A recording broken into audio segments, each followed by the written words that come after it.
Hello, my lovely viewers. It's time for another Revealed Truth episode, where we delve into the tales of men who have battled with the agony of discovering their wives' infidelity.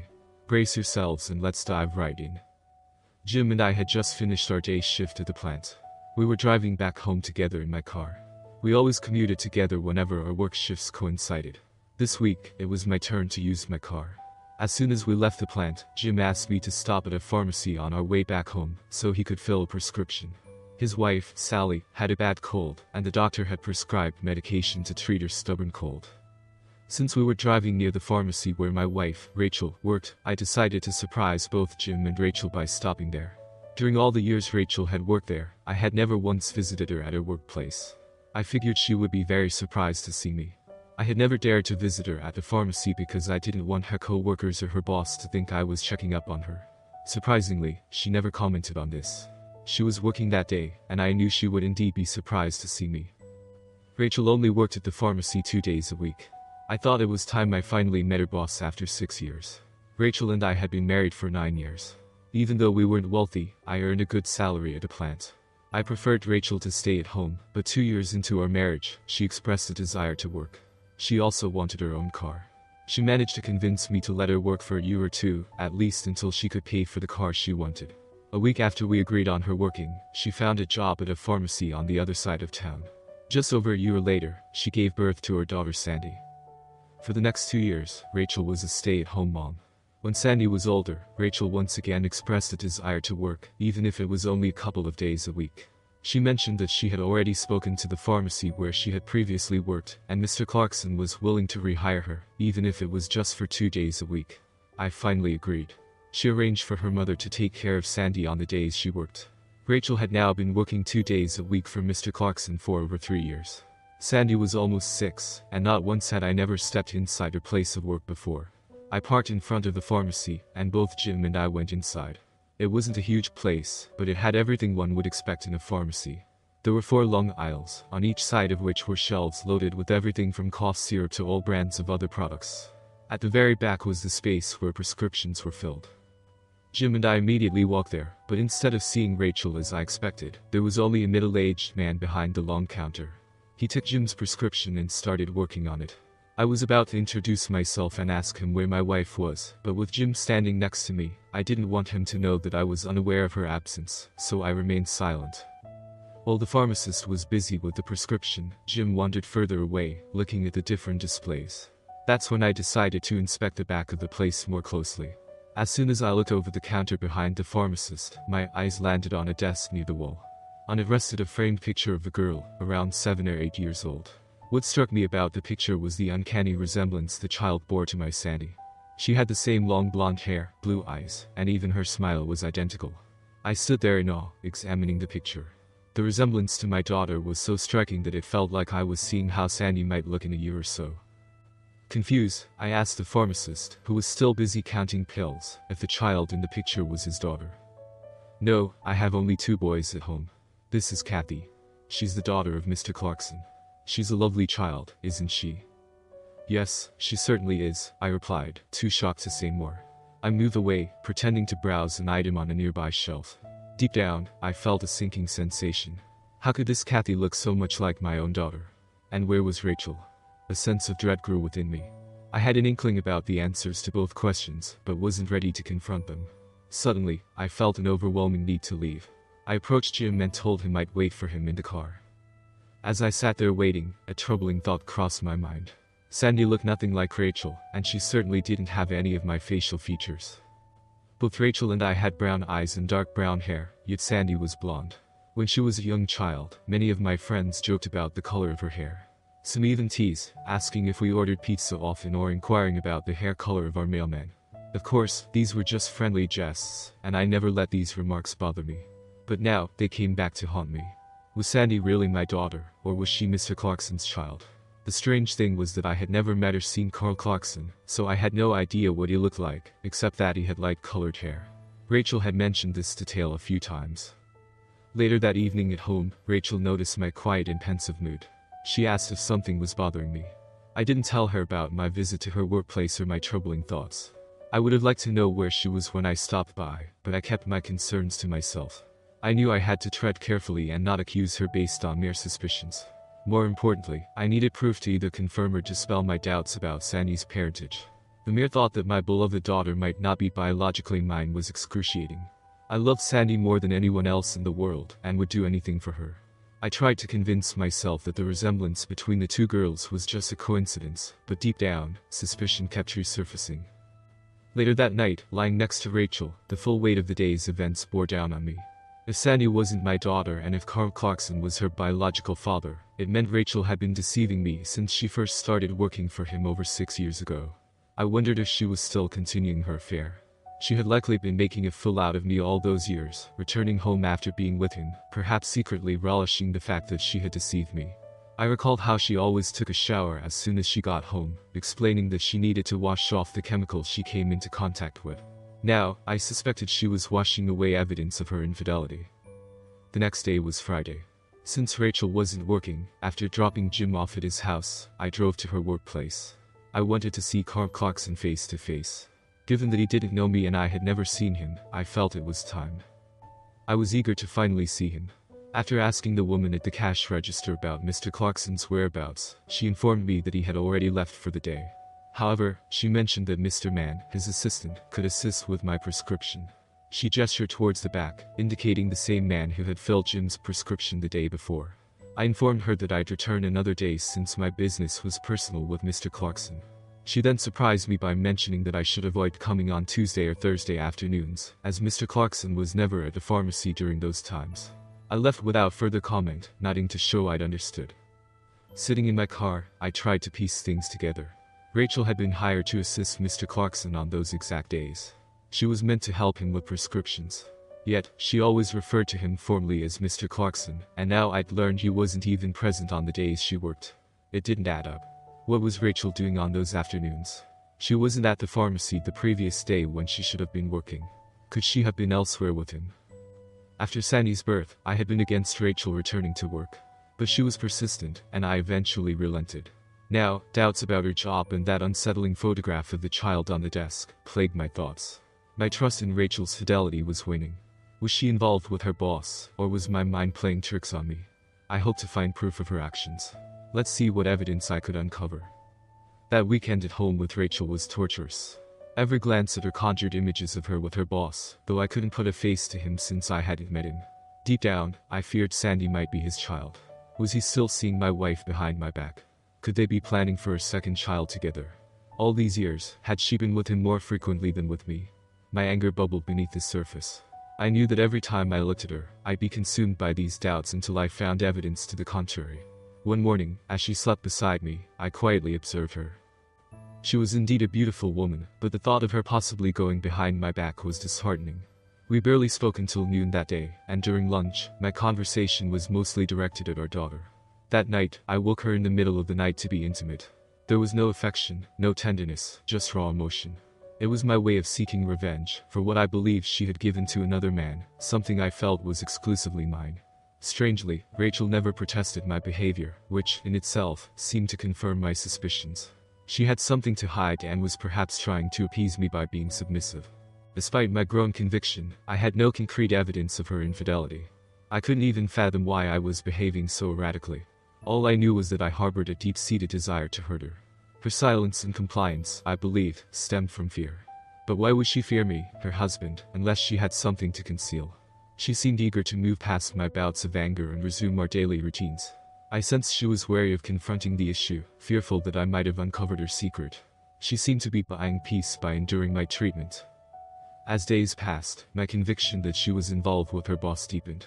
I, who had always been a gentle and caring husband, now treated her with indifference. I used her without any regard for her feelings. My resentment overshadowed the love and respect I once had for her. I believed I was exacting some form of revenge, and the more I persisted, the more I noticed apprehension in her demeanor. One evening, as we sat silently at the kitchen table, I could sense her unease. She seemed to suspect that I was onto her secret affair with this man. Why she was so fearful, I couldn't pinpoint. I had never been violent. Was she trying to maintain the stability of our marriage while also indulging in the thrill of an affair? Determined to uncover the truth, I decided to take the upcoming Tuesday off and follow her to work. I was fairly certain they weren't meeting at the pharmacy, so they must have been rendezvousing elsewhere. I planned to borrow Jim's truck that day, allowing me to tail her discreetly. On Tuesday morning, I dressed in my usual work clothes and drove to pick up Jim at his house. Once there, I handed him the keys to my car and took off in his truck. I parked the truck a few houses away from mine, positioning it so I could easily observe my home. About half an hour later, I saw Rachel get into her car with Sandy. I discreetly followed them to Sandy's school, where she dropped our daughter off. Rachel then drove straight to the pharmacy. I parked Jim's truck across the street and settled in to wait, radio playing softly in the background. I wasn't sure what I expected to see, but I felt certain something would transpire. From my vantage point, I could see her red Toyota and most of the parking spaces adjacent to the pharmacy. I was prepared to stake out the location all day if necessary. However, barely 30 minutes after Rachel entered the pharmacy, a black SUV pulled into the lot. The driver parked next to Rachel's car. A tall, well-dressed man, around 35, exited the vehicle and entered the pharmacy using a key on a private door adjacent to the parking area. The moment I saw him, I felt certain he was the father of the girl in the framed picture. A sinking realization hit me. This man might also be Sandy's biological father. This was the man who had been deceiving me for the past 6 years. A surge of anger welled up within me. I wanted to confront him, to unleash my fury on both him and Rachel. But the time for such confrontations had passed. If I had discovered their affair early on, perhaps our marriage could have weathered this storm. But after potentially 6 years of deceit, with them possibly meeting twice a week, the damage was irreparable. Now, my focus shifted to retribution. I continued my vigil in Jim's truck until noon. Suddenly, the same door swung open, and both Rachel and the man emerged, smiles on their faces. To an outsider, they appeared to be a contented couple. They climbed into his SUV and drove off. Following the black SUV was easy, as the man didn't seem to be in a rush. 15 minutes later, they were on a country road leading to the lake. Another 10 minutes, and they turned into the driveway of a picturesque log cottage by the lake's edge. I parked Jim's truck half a mile down the road, and then walked back towards the cottage. It was surrounded by a tall, well-trimmed cedar hedge on all sides except the one facing the lake. This hedge would provide ample cover, ensuring the neighbors wouldn't spot me.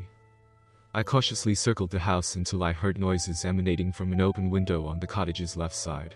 Quietly approaching the partially opened window, which reached up to my shoulders, I peered inside. It took a moment for my eyes to adjust to the dimness, but soon I discerned the figures of a man and a woman on a bed. They were both unclothed and clearly intimate. Studying his face, I recognized features that mirrored Sandy's: the delicate nose, the hair color, and the hue of his eyes. Any lingering doubts evaporated. Carl Clarkson was undoubtedly Sandy's biological father. For years, my wife had duped me into believing I was Sandy's father, making me the butt of their private joke. They must have seen me as the ultimate fool, raising another man's child. And for all I knew, they might be planning for another child at that very moment. Despite the revelations, my love for Sandy remained unwavering. She was my daughter in every way that mattered. But witnessing my wife with another man was heart-wrenching. It's an experience I wouldn't wish on any husband. The scene evoked a tumult of emotions. Anger, sadness, and, confusingly, a hint of arousal. Tears blurred my vision, and self-pity consumed me, further fueling my resentment towards them. I wished I had brought a camera to capture evidence of her infidelity. I was now resolved to file for divorce, and needed compelling proof of her betrayal to present in court, especially if I hoped to gain custody of Sandy. Unable to bear the sight or sounds any longer, I retreated quietly. Update 1. The affection I once felt for Rachel had nearly evaporated, replaced by an overwhelming urge for retribution against her and her lover. Let's see how events unfolded. Rachel returned home at her usual time after work that day. As was her routine, she headed straight for the shower. Meanwhile, I continued preparing supper for the family, as I typically did on those days. While she worked, our conversations were minimal, but we both listened intently to Sandy as she recounted her day at school. The next morning, a Wednesday when Rachel wasn't working, she sat at the breakfast table in her gown with Sandy and me. Occasionally, I caught her stealing glances at me when she thought I was engrossed in my meal. Her expression was peculiar, suggesting she might suspect that I was onto her affair with her boss. I even discerned a hint of fear in her gaze. That evening, as she tidied up the kitchen, I shared a fabricated story about a coworker who had caught his wife in an affair the previous week. I mentioned how he had severely beaten her upon discovering her infidelity, and that his friends at the plant were plotting revenge on her lover. After listening intently, she looked at me, wide-eyed, and asked if I believed that was the right course of action. I responded that a wife shouldn't cheat on her husband, and that both the wife and her lover deserved to face consequences for their betrayal. The following Tuesday, I took the afternoon off and borrowed Jim's truck again. After a quick lunch in the truck, I drove to the lakeside cottage. As expected, Carl's black SUV was parked in the driveway. This time, I was armed with a video camera, ready to capture evidence of their affair. I needed this proof not only to bolster my case for Sandy's custody, but also to expose Carl to his wife. I wanted him to suffer the consequences of his actions. For a moment, I considered conducting a DNA test on Sandy and myself to establish paternity. However, I realized that even if the test confirmed I wasn't Sandy's biological father, it could backfire in court, potentially granting Rachel more leverage in a custody battle. Instead, I chose to feign ignorance about Sandy's parentage, hoping the video evidence would suffice. They were once again on the bed, much like the previous time I'd observed them, but now I captured every moment on film. During their conversation, I overheard Carl mention that he was ensuring his wife would never obtain a driving permit, presumably to prevent her from tracking him. Rachel confided in him about my recent odd behavior, expressing her growing fear that I might be onto their secret. It was evident that this revelation unnerved Carl. When I believed I had captured enough incriminating footage of the unfaithful pair, I drove home to prepare supper, as I typically did when she worked. She usually finished work at 6 and arrived home about 15 minutes later. So, I deduced that on her workdays, she and Carl were likely intimate from 2:30 p.m. to 5:30 p.m. That evening, I decided to capitalize on the evident fear they both seemed to harbor towards me. While I'm not a violent man, the fabricated story I'd shared about the coworker who had assaulted his unfaithful wife likely unnerved her. This, combined with my recent treatment of her, probably contributed to the fearful image she now held of me. I surmised she was biding her time, perhaps hoping for a divorce, freeing her to be with Carl. On Wednesday, the same week I filmed them, I broached the topic of the vengeful coworker during supper. I embellished the tale, saying the adulterous man was now hospitalized. He got what he deserved, I remarked, further stoking her anxiety. I added that the wronged husband was filing for divorce and seeking custody of his children. Rachel's shock was palpable, her hands trembling as she ate. The next day, when she returned from her afternoon rendezvous, her nervousness was evident. During supper, I began inquiring about her work, her boss, his appearance, his family details I'd never shown interest in before. My sudden curiosity clearly unsettled her. To further instill doubt and fear, I mentioned casually that I might visit her at work someday. Her visible shock was met with silence, and she simply nodded in response. That weekend, I took her and Sandy out to eat. Though we tried to maintain the facade of a loving family, even Sandy sensed a change in her mother.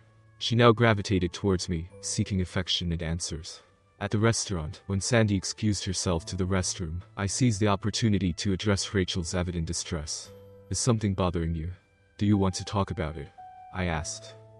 "Roger, I don't know what's come over you these past weeks, but you're not making love to me anymore. When was the last time?" She looked at me, concern evident in her eyes. It was clear she felt some remorse, but it was equally clear she wasn't ready to confess. Even if she had admitted her infidelity and sought forgiveness, it was far too late for reconciliation. The damage to our marriage, to me, and to Sandy was irreparable. "I love you, Roger, but lately, I don't see love in your eyes when you look at me." "You've been hating me," I said.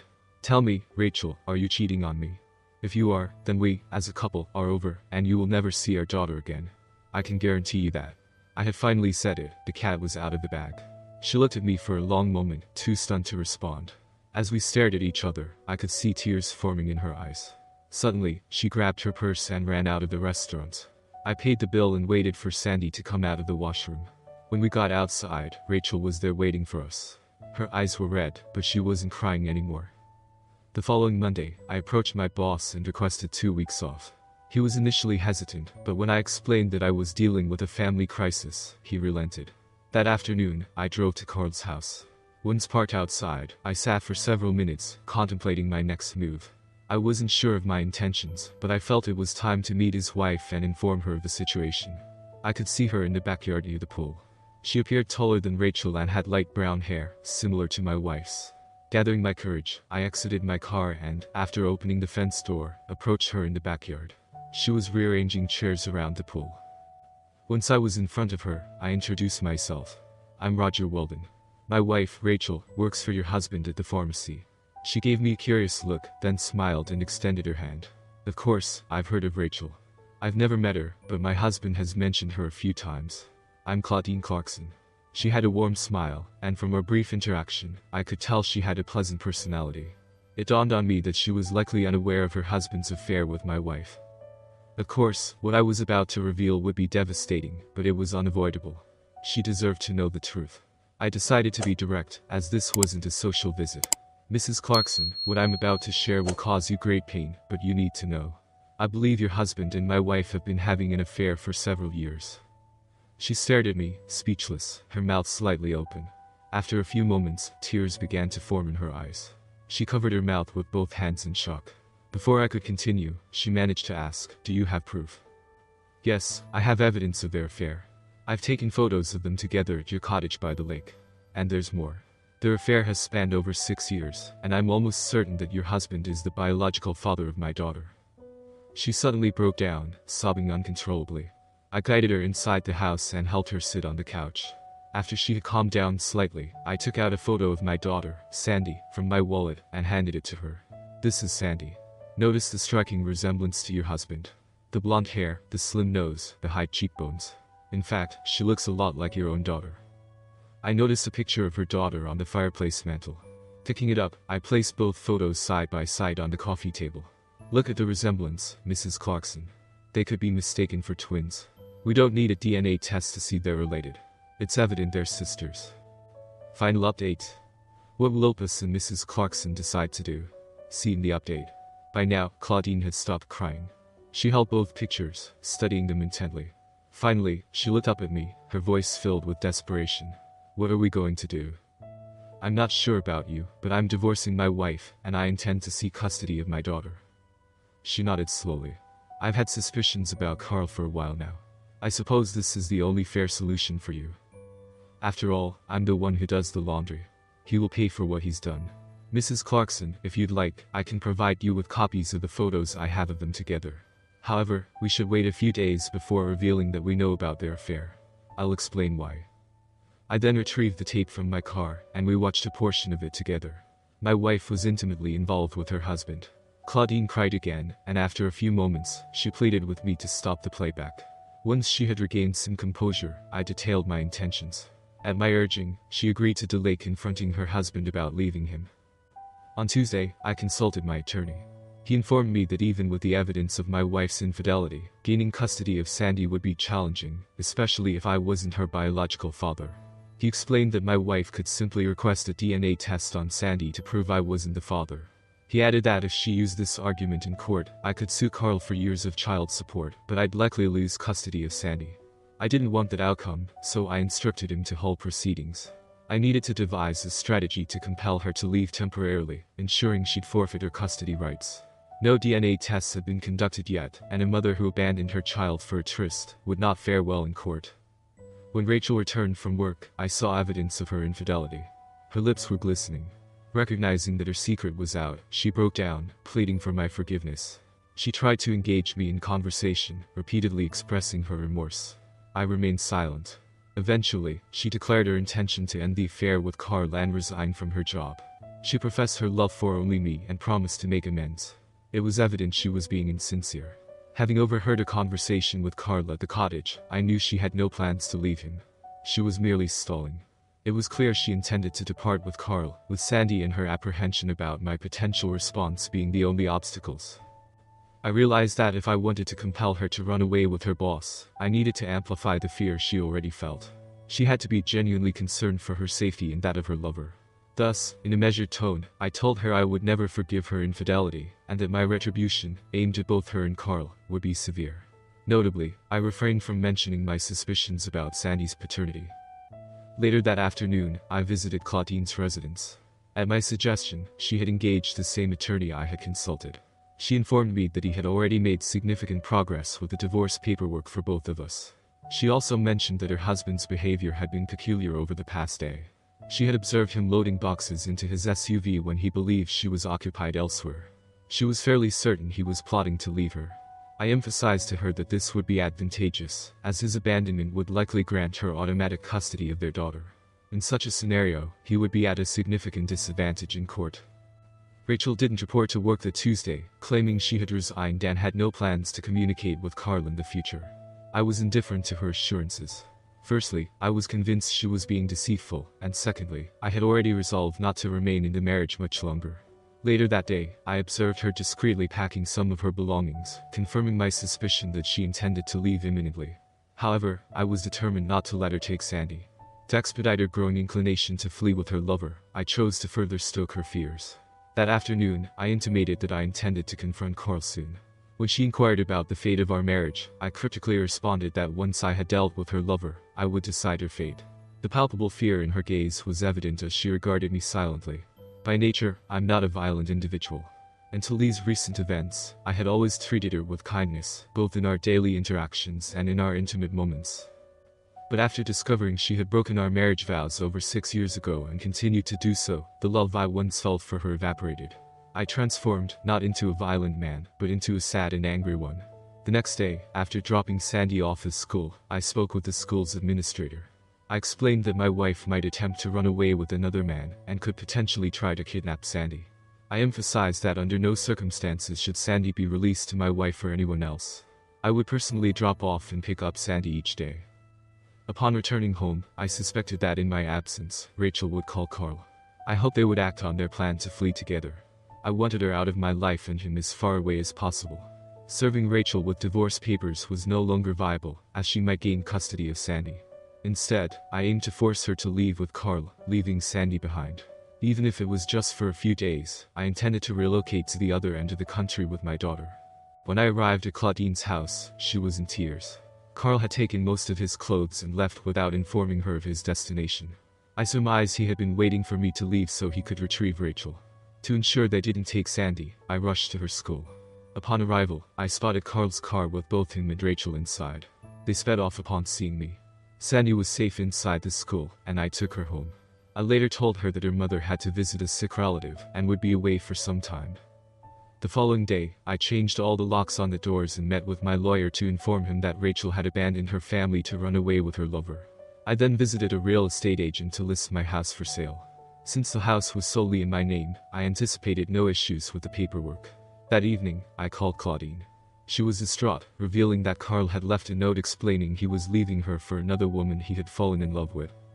He also explained that the previous week he had consulted his lawyer, and both the house and cottage were now solely in her name. He had also left a modest sum of money in the bank for her. I felt deeply sympathetic for Claudine, and in some way, I felt partially responsible for her predicament. I then mentioned to her that my daughter, Sandy, deeply missed her mother's presence, and since I was about to order a large pizza and salad, I invited her and Kathy to join us. Within 15 minutes, Claudine and Kathy were at my house. Inviting them over was one of the best decisions I ever made. Sandy and Kathy got along splendidly, and Kathy's presence somewhat filled the void left by Sandy's mother. As for me, I found Claudine's company both enlightening and comforting. We all enjoyed a delightful evening. From that point, things progressed rapidly. Claudine and I became close friends. She sold her cottage and house, and soon after, moved in with me. Within weeks, we appeared to outsiders as a married couple with 2 lovely daughters. Once I found a buyer for my house, I suggested to Claudine that we relocate to ensure our former spouses couldn't track us down. Less than a month after Rachel left, Claudine and I settled in Texas with the 2 girls. Over time, I built a beautiful house in a mid-sized town, and discovered a lucrative opportunity in house contracting. I pursued this venture and now have a team of 5 working for me. It's been 5 years since Claudine and I moved to Texas. We welcomed a baby boy last year, and to everyone here, we seem like a blissfully married couple with Sandy and Kathy as our daughters. As for Rachel and Carl, we haven't heard from them in all these years, and we hope it remains that way. They must have realized by now that infidelity often comes with consequences. After all, their affair led to them losing touch with their respective daughters. Life is incredibly fulfilling for us now. Thank you for joining our journey. I will appreciate if you subscribe my small cozy channel. Also on my channel you can find my own story how my wife cheated and destroyed our marriage. It is very personal for me. See you soon. Cheers.